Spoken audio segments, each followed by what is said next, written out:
everybody, this is Rose of Sharon, and I'm back again with another book review. I just recently read Bewilderment by Richard Powers.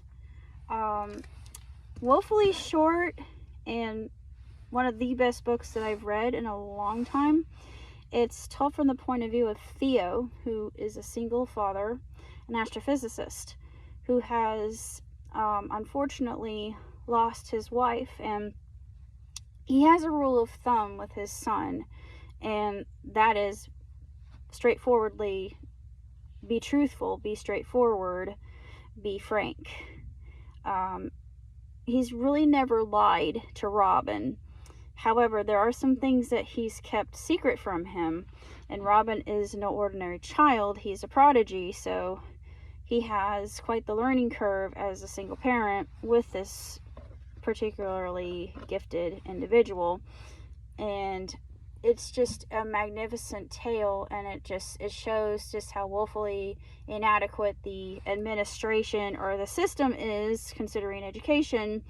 And I'm going to go out and rant a little bit, because my mom, she was a nurse for her whole life and never really had the chance to take retirement because unfortunately cancer took her life. But she always would talk to me about how terrible the administration was, and I thought, yeah, that's true. And for a while I actually wanted to change it. I wanted to be a teacher myself in English, and I thought, no, I mean, I like kids, don't get me wrong, it's just, it was never meant to be. I wanted to be more involved in being a librarian, but I found out that's not all it's cracked up to be either. Sad to say, it's just not what it used to be because of the way everything has shifted so much. But Bewilderment is a story of survival. It's a story of invention. It's a story of what's truly important in life. It's the voice of the outlier. It's the voice of the misunderstood. It's the voice of those who feel that nobody truly understands them, and I relate wholeheartedly to all of the above. But it's so short, and I liked it so much that I wanted to make it part of my library. And I'd never read anything by Richard before, but Mr. Powers really has a beautiful methodology of writing in a scientific way of the world that these characters inhabit, where they go, what they see, how they decompress, how they handle life. And they talked about the emotion wheel. I forget who created the emotion wheel, but I came across that when I was going through my Gestalt therapy, and I thought, oh yeah, I remember all of this. I mean, I never took psychiatry or psychology when I was in college. I took critical thinking, but did horribly in it. It was difficult. Actually, the most difficult class I took was Transcendentalism, but that's another story. I like philosophy. I love philosophy, but Transcendentalism is not for the faint of heart. It's fascinating, granted, but it's very heady. I prefer physics over Transcendentalism, just saying. Anyways, Bewilderment is just a sensational book.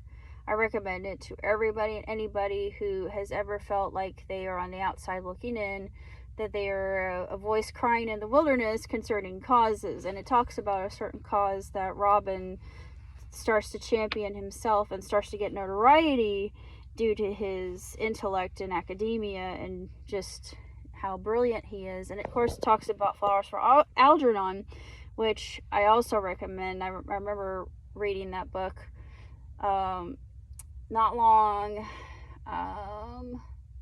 before I started going back to school and getting a master's degree, which I now possess. But anyways, it's a magnificent book. I recommend it to everybody. There are some moments in it that are very sad and considering grief, but it touches upon that, and a lot of people don't talk about the process of grieving. And I always think it's interesting to see how other people try to mull through with, for lack of definition. And yeah, it's one of those things that sometimes it feels like you're walking through treacle and it takes a while, but when you come out the other end and you're able to relate with others who are going through the same muck and mire that you are, makes it that much easier. You can't go through it alone. I don't care what anybody says, because I've done it, and yeah, it was not pretty. And there are times I feel like I'm still going through a little bit of the dark night of the soul, but Theo is going through the dark night with his son Robin, and yeah, it's just this wonderful, beautiful love story between Theo, Allie or Allison, his wife, and Robin, their son. But without giving too much away, it's just a wonderful exploration.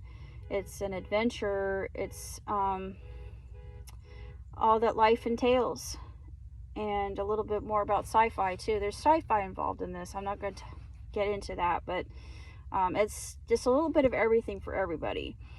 And it's a good life lesson. I think a lot can be taken away from the story, and I think it can be a conversation starter as well, just to say, hey, we need to do something needs to change. And yeah, it's a call to action, particularly with how we're using our resources.